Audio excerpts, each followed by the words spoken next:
You are listening to continuing coverage of the trial of Chad Daybell from True Crime Today and the Hidden Killers podcast. Let's go back to the courtroom. Just reviewing the questionnaire here, and I don't believe there was any expression of prior case knowledge here, nor concern necessarily about hardship. So, as I understand it, with this particular juror, we would be reviewing questions relating to the death penalty. Does the state have any further report other than that topic? Judge, we actually do have one small question related to hardship. Go ahead and start that then, Mr. Whitson. Thank you, Your Honor. Sir, do you happen to have your questionnaire with you? I do. I might just invite you to go to page 20 of the question. Anyway, Bill, before I ask the question, you did indicate that you did not feel necessarily a specific hardship if you were to be injured. Is that right? That's correct. Page 20, question 2, you indicated that perhaps you have some anxiety and that you would need legs so you can pay attention. That's correct. Do you feel comfortable just explaining that a little bit more? Sure. And it came up earlier as well in regards to health issues. Both, I think, physically and mentally, I prefer to have frequent breaks in order to process information better and so on. I think that I can perform just fine. I've done so academically, at least in my life. But I wanted to also recognize that I have those, I wouldn't even say shortcomings, just challenges that I face. When you say frequent breaks, do you have any idea what that might require for you? Say that in the worst scenario versus the best scenario. I think usually every few hours is fine. I know it's hard to judge simply because I have yet to be in a situation like this, and I can't necessarily, comprehensively predict how I might react to what is invariably difficult information.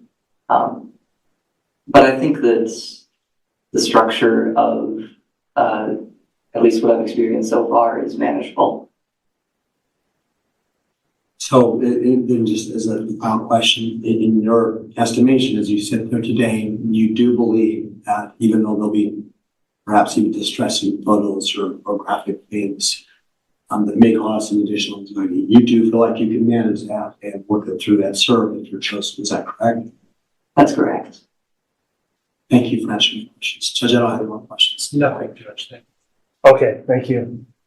All right, so juror 922, the next topic we want to go through with you relates to the section of your questionnaire that, and do you have a copy of your questionnaire there?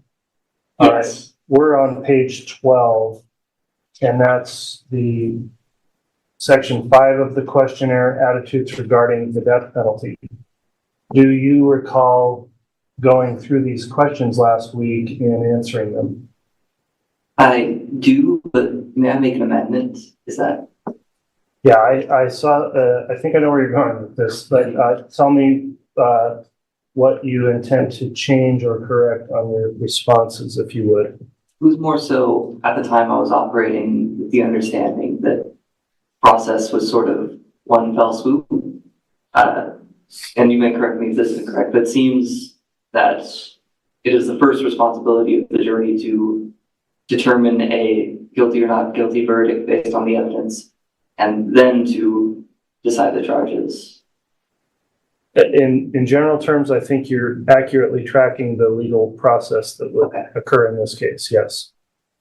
Okay, and while we're talking about that, well, let me first let you know that in this case, it may be necessary for you to make a determination in regard to the imposition of the death penalty or some other penalty. And remember that any penalty you're considering could be considered as if it is absolute and would be carried out in the case. So with that in mind, a few questions. I did want to seek a correction here. You stated on page 12 you oppose the death penalty, is that correct? Yes. Okay, and you've made some other comments we can talk about in a moment. On page 13, you circled under part 6 and option A, and I wondered if that is the one you intended to mark. That's the option that says, if a person is convicted of murder and the death penalty is requested, I will always vote to impose it regardless of the facts, law, and instructions given in the case. I would say that's correct, yes. Okay, I'm wanting to make sure we're tracking on impose versus oppose. So support or oppose the death penalty, in other words, for or against it, you said oppose, and you made some statements. That circle A is to always impose it, would be to give someone the death penalty.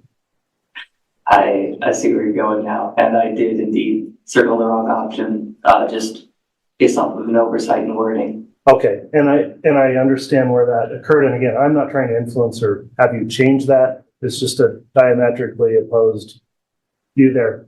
Would you do me the favor of reading through these options again under part 6? And if A is not what you intended, let me know which option you believe most accurately represents your feelings. And if you need to take a moment to do that, please don't feel rushed. Certainly, thank you. I believe F would be accurate. That is to say, I'm strongly opposed to the death penalty, and I would have a difficult time voting to impose it. Yes, voting to impose it, regardless of the facts, law, instructions in the case. Okay, I appreciate you making that correction on your choices there. So let me go back through some additional questions then. You stated that your views on the death penalty would not impair your ability to view the facts of the case impartially. Do you still believe that? Would you view the facts here impartially? I do. Okay. Do you feel, you next checked a box, yes. Do you feel your views on the death penalty would prevent or impair your ability to return a verdict of guilty on first-degree murder against the defendant, even if the state proved it beyond a reasonable doubt? So the question again, to summarize, would your views impair your ability to return a guilty verdict here? At the time, I believe so. I believe, at least upon further reflection, I'd say, knowing that there are sort of two concurrent processes, I believe it's entirely possible that I might find a person guilty or not guilty based solely on the evidence of the case, but I would still be stubborn or staunch in regards to what I believe is appropriate punishment under those circumstances. Okay. So moving on then, if you were to find or determine and vote for guilt, and after that, the court gave you instructions requiring you to next consider the death penalty, would you refuse to follow those instructions or be opposed to those instructions?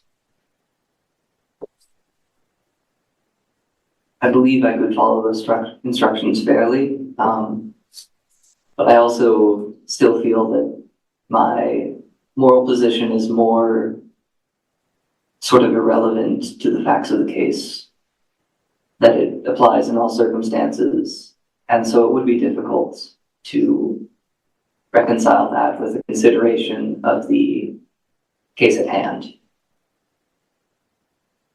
Okay, so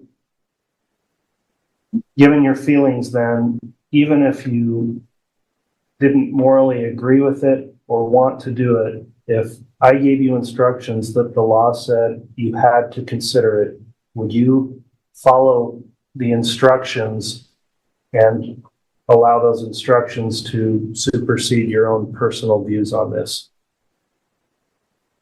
I would, especially considering that I would be just one among a group of jurors. I would defer to the sort of knowledge and expertise and conclusions of the group over my own stubbornly held beliefs. Okay. So what you're not telling me is that you would absolutely refuse to follow an instruction if it required you to consider the death penalty. I would consider it, yes. Okay, thank you for your responses. That will conclude the court's voir dire on that issue on jurors 922. Does the state have questions? We do, Your Honor. Go ahead. Sir, we certainly appreciate your candor, and certainly you're right to have the position. Although the response you just gave the court does raise a bit of a tangential concern. You said that you, in your deliberation, if the court were to instruct you to consider the death penalty, that you would defer to the other jurors. If, in fact, part of the court's instructions are that any verdict be unanimous amongst all the jurors, and you were instructed that you needed to come up with your own verdict, taking the influence and considering the perspectives of the other jurors, but that you needed to make your own decision.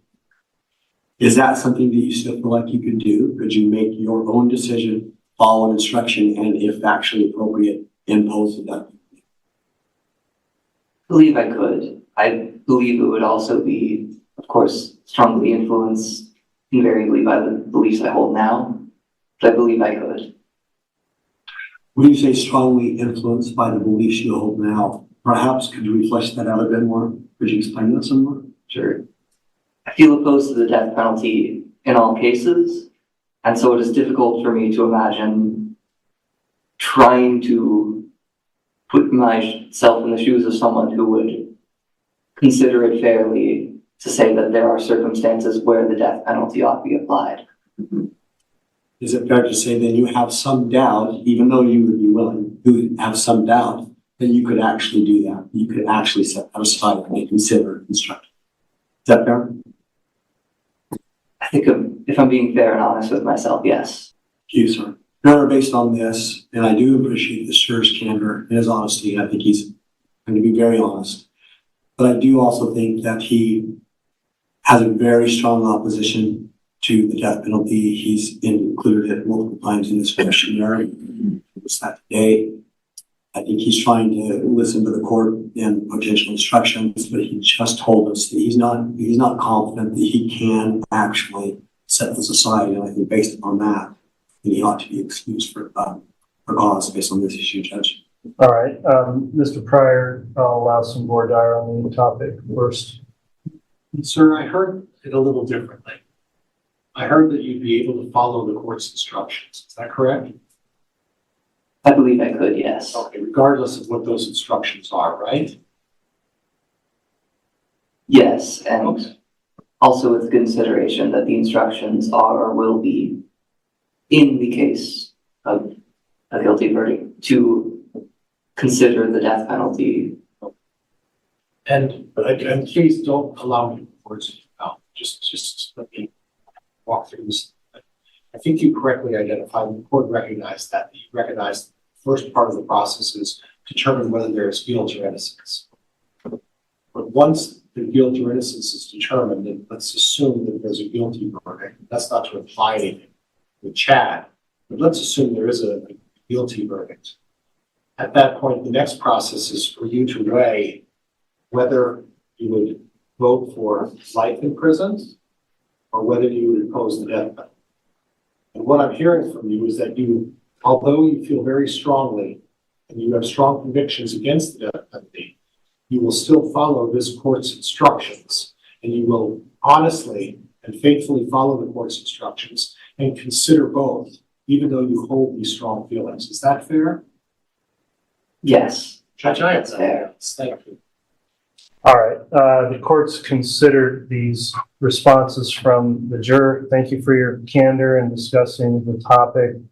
The court does not determine here that these responses result in a finding that this juror would be substantially impaired or prevented from performing their duties based on an indication that they will follow instructions given by the court despite a strong or very strong moral opposition or belief against the death penalty. So the court will overrule the request to strike from the state, and that will conclude the individual voir dire.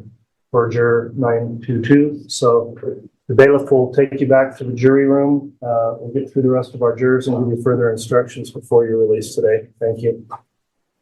Let's next talk to juror 951. All right, thank you for returning. Juror 951, we're going to conduct some individual questioning with you, beginning with some information that you have about this case or the facts. So starting there with the state, we want to discuss potential bias. I think that's the only issue for the other topic we'll get to, based on, I don't believe any representation would be a hardship. So the state can inquire on bias. Thank you, Your Honor. Good afternoon. So in your questionnaire, you indicated that you've had some media exposure to this case. Correct. About how much media exposure do you think you had?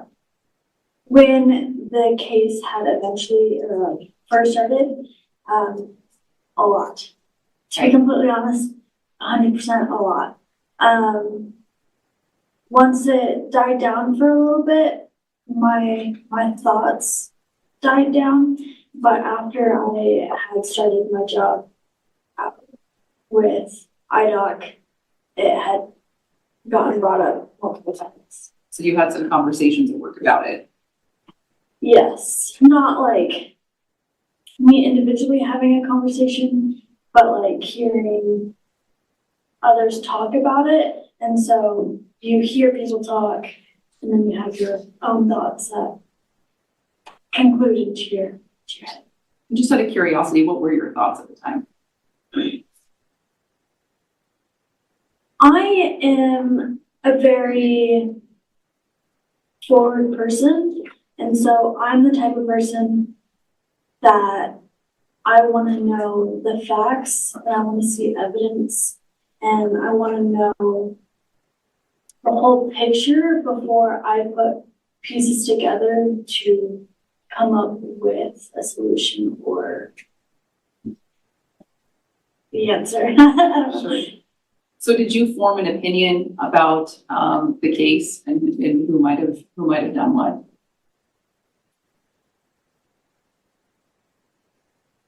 To be completely honest, I want to say I had. And was that in regard to the defendant, or was that in regard to Lori Vallow? It was more of Lori Vallow that I had more of an opinion and I had more of knowledge on than Mr. Daybell. Okay. And do you understand that you'll be instructed that the defendant enjoys a presumption of innocence? That means that he gets to start this trial with a clean slate. Is that an instruction that you could follow? Absolutely. And you understand that as Mr. Daybell sits here today, he's presumed innocent? Absolutely. And do you understand that nothing that you've seen in the news or heard in the media is evidence? Correct. And do you understand that you can only base your decision in this case on the evidence by the testimony from witnesses and exhibits that you get during this trial? 100%. Okay. I have no additional questions for this witness. Thank you, Your Honor. All right, thank you, Ms. Beatty. Mr. Pryor? Sure. Ma'am, you mentioned that you've had 100% media exposure. Is that, I assume that's a lot of exposure. I suppose correct, yeah. I suppose correct. You've watched Dateline? When the case had eventually or like first started, I was on top of it. I was very interested. Not only from my previous career, but I also have always had the thought of becoming some sort of law enforcement. So I am always to watch anything that has to do with the news. So you're an inquisitive person, that be fair? Correct. You're curious. Yes. And is that curiosity going to be creating a problem if you were limited during this trial to not looking at any of those things and only considering what you're hearing, and you are literally going to have to block out all the social media all of your friendships. You're going to have to tell them we can't talk about it. And there's no right or wrong answer. Everybody, we're all different personalities, right? Correct. I imagine we're two different personalities. But it's a difficult thing to block out. You mentioned that you work at IDOC and then people started talking about it. You had to make an effort to sort of block that out, right? Absolutely. And it's a distraction, right? To a point. Okay. I think from my background with IDOC and with my background from events that have occurred in my life, I'm very capable of putting things to the side and keeping things, I can't really say hidden, but like to myself, not to like discuss anything to anyone. So if I understand what you're saying is that you, and one of the other jurors mentioned that it was the term compartmentalize. In other words, I have a position, I've made have a view of what happened here. Okay, and then please bear with me. I've made a determination based on what I've seen up so far that this is what I think went on. But even though I've made a decision ahead of time, and I've taken the time, and you're an inquisitive person, and I've looked into things, and I've made a decision in my mind. But in spite of the decision I made, I'm going to consider the other evidence before I make my final decision. Would that be fair? 100%. Okay. So in other words, you do have an idea and a position, obviously with Lori Vallow, right? Yes, but I would, in my thought, I see is I want to see the evidence. I want to see Right. the whole story before I become assertive to. Right. In other words, you sort of made you have an idea what your position is. You said, all right, I made a determination of where I stand on this thing, okay? But at that point, before I make that final decision, I want to see the rest of the evidence. Correct. I want to be able to look at things and say, is my initial instinct and my personal feeling about this case and what I really believe happened, before I jump into that compartment, I want to confirm it with the rest of the evidence. Even though I've made a decision, I'm not going to say absolutely until I'm able to make the determination that my instincts were correct. Is that fair? 100%. Okay, Judge, I have nothing else, and I'd move for cause in this particular case. Response from the state? And Your Honor, I believe that this juror has indicated that she can set aside what she has heard. I also believe that she was pretty clear that her initial impressions in this case were largely based around Ms. Vallow. She indicated both sitting here today and in her questionnaire that she could set those aside and be fair and impartial. So the state would object to the motion to excuse this juror. All right, I've considered the motion in this particular matter with this juror and the responses today, who's indicated a willingness to follow the court's instructions and consider the evidence and comporting with instructions already provided. I have not heard a opinion that I think rises to the level where I'm concerned there's been a shifting of the burden as we have with many other jurors here. So for those reasons, I am going to overrule the challenge at this stage and continue on with for dire of this particular juror.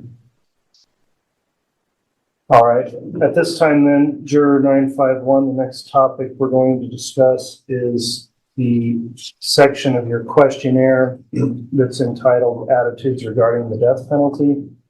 Do you recall last week filling out your questionnaire and thinking about those questions and filling out those responses? 100%. And do you still maintain the same answers that you previously put in your questionnaire? Yes. Okay. I will advise you in this case that it may be necessary for you to make a determination in regard to the imposition of the death penalty or some other penalty in this case.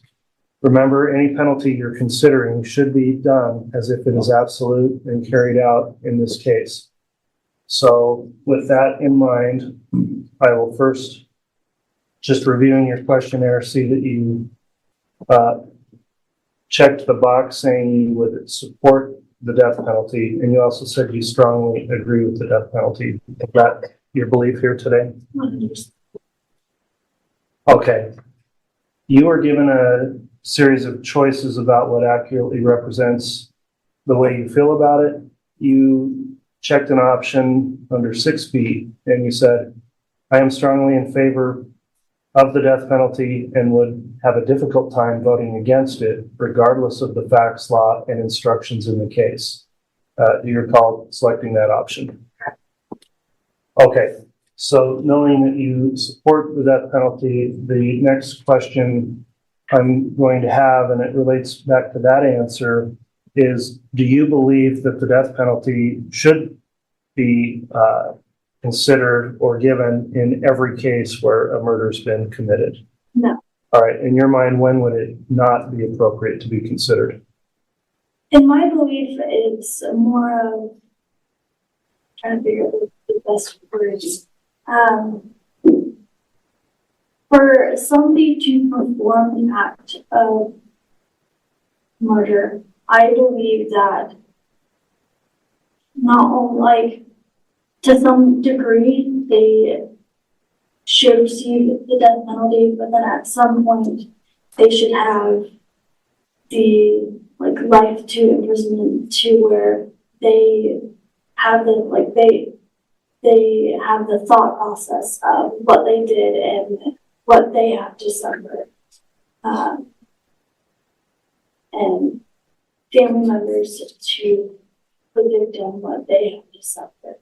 So there's, it depends on the crime, or like it depends on the murder.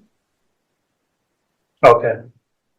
Going back to your option B, you circled here, you said you would have a difficult time voting against it, regardless of what the instructions were in the case. If you are given instructions, are you going to follow those instructions, or do you think your view on it would impair your ability to follow the instructions if the instructions, for example, said you are not to consider it in this case? I will follow the instructions. I said earlier, and I will say it again, I'm more of evidence to prove it guilty, and that I guess that is the way I see it.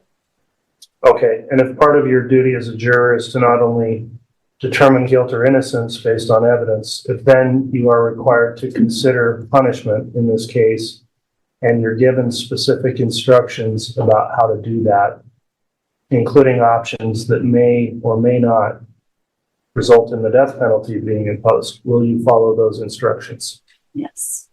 Okay, that will conclude the court's voir dire of this juror on that topic. I'll ask the state if they have any voir dire. Thank you, Your Honor. So when the judge asked you about whether or not you would impose the death penalty in every murder, I believe you said it depends on the murder. Is that right? Correct. And by that, did you mean that you would consider the facts of an individual case before you decided whether you think the death penalty is appropriate? 100%. So you would consider evidence that was perhaps presented in mitigation or in favor of the defendant not getting the death penalty. You would consider evidence like that before you made a decision. Yes. And you would weigh that evidence, and you would weigh any evidence presented by the state to decide whether or not you would impose the death penalty. Correct. You would not necessarily impose the death penalty in every case. Is that what you're saying? Yes. I have no additional questions. All right, thank you, Ms. Beatty. Mr. Pryor, you can inquire. Ma'am, I'm just trying to Can you have your microphone on? do now. Thank you. Thank you, Judge. I'm just trying to clarify some things, if you don't mind. Is it your position that at the present time, if there's a murder involved, your starting position is, listen, I'm going to impose the death penalty, but I'm going to know all of the evidence before I make that decision. So in other words, is it your starting position that, all right, and I'm not trying to imply whether Chad did this or not, your starting position to say, all right, I'm going to vote for the death penalty unless I see something that convinces me otherwise. Would that be fair? Yes. Okay. So your starting position is the death penalty, and you're going to place the burden on the defense attorney to show that Mr. Daybell or anybody else who's convicted of murder should not get the death penalty. Is that what you're suggesting? Correct. Oh, okay. All right, thank you, ma'am. And Judge, I'm going to move for cause again. All right, there's been a motion to strike based on those responses. What's the state's response? Your Honor, this juror has indicated that she leans toward the death penalty, just as other jurors have indicated that they lean against the death penalty. However, she's also clearly indicated that she would follow instructions given by the court. And thus, I believe that it would not be appropriate to strike or to excuse her at this time. Judge, may I respond? Yes, go ahead. Judge, the concern I have, and with all respect to this, Mr. The preset notion that this is what I'm going to do, and putting the burden upon the defense to say, it's now your burden to convince me otherwise. I don't think that's what's going on. All right, well, I've considered the arguments here. I think there's a different analysis that comes into play than a innocence or guilt analysis and presumption of innocence in reviewing the standard applying to whether or not a juror may serve in a case where capital punishment is being sought by the state, and the standard the court's looking at is whether or not their views are so strong that it's going to substantially impair or prevent them from serving as a juror and following the court's instructions. This juror has indicated a willingness to follow the court's instructions despite the fact that they may be opposed to that in their personal beliefs, and with that stated willingness to follow the instructions, the court does not find that this rises to the level of a for-cause excusal. So I'll overrule the challenge from the defense, and juror 951, we will return here shortly for further instructions once we conclude our additional individual voir dire. There's more to come in the trial of Chad Daybell. Press subscribe so you don't miss any of our continuing coverage right here from True Crime Today and the Hidden Killers podcast.